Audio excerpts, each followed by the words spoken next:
Man-made বন্যা ঘাটালে গিয়ে বললেন মুখ্যমন্ত্রী মমতা বন্দ্যোপাধ্যায়। বাংলা কত বঞ্চনা সহ্য করবে? ডিবিসি জল ছাড়াই ষড়যন্ত্রের অভিযোগ মুখ্যমন্ত্রীর। হুগলির পরশুরার পরে ঘাটালে বন্যা পরিস্থিতি দেখতে হাঁটু জলে নেমে পরিদর্শন করলেন মুখ্যমন্ত্রী। তিনি বলেন, কেন্দ্র সরকারের কাছে ঘাটাল মাস্টার প্ল্যান পড়ে রয়েছে, না করায় রাজ্য সরকার সেটা নিজে হাতে নিয়েছে করার জন্য।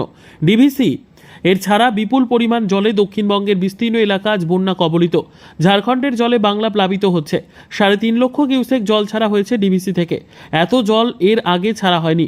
পরিকল্পিতভাবে বাংলায় এই ম্যানমেড বন্যা করা হচ্ছে। আমি নিজে ডিভিসির সঙ্গে কথা বলেছি, ঝাড়খণ্ডের মুখ্যমন্ত্রীর সঙ্গে কথা বলেছি।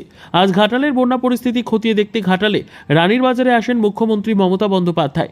পশ্চিম মেদিনীপুরের ঘাটালে আমি বন্যা পরিস্থিতি সরেজমিনে খতিয়ে দেখেছি। বন্যা দুর্গত মানুষদের সঙ্গে কথা বলেছি। আগামীকাল যাব পাঁশকুড়াতে। বন্যা পীড়িত মানুষদের যে কোনো দরকারে আমাদের সরকার তাদের পাশে আছে। আমি প্রশাসনকে এই সংক্রান্ত প্রয়োজনীয় নির্দেশ দিয়েছি। বন্যা পরিস্থিতি পরিদর্শনের পর মুখ্যমন্ত্রীর গাড়ি মেদিনীপুর সার্কিট হাউসের উদ্দেশ্যে রওনা দেন। বন্যা পরিস্থিতি খতিয়ে দেখে মুখ্যমন্ত্রী পুরো বিষয়টি দেখছেন বলে বানভাসী মানুষদের আশ্বাস দেন। মুখ্যমন্ত্রী প্রশাসনিক আধিকারিকদের প্রয়োজনীয় নির্দেশও দেন। মুখ্যমন্ত্রী মমতা বন্দ্যোপাধ্যায় সাংবাদিকদের বলেন, এটি ম্যানমেড বন্যা। রাজ্যকে না জানিয়ে কেন্দ্রীয় সরকার বিভিন্ন জলাধার থেকে জল ছাড়ায় এই বন্যা পরিস্থিতির সৃষ্টি হয়েছে। 3.5 লক্ষ কিউসেকের ওপর জল ছেড়েছে, মানে ম্যানমেড ফ্লাড, পরিকল্পিতভাবে বাংলাকে ডুবিয়েছে নিজেদের রাজ্যকে বাঁচাবার জন্য। বারবার বলে বলে বলে বলে ফেড আপ হয়ে যাচ্ছি।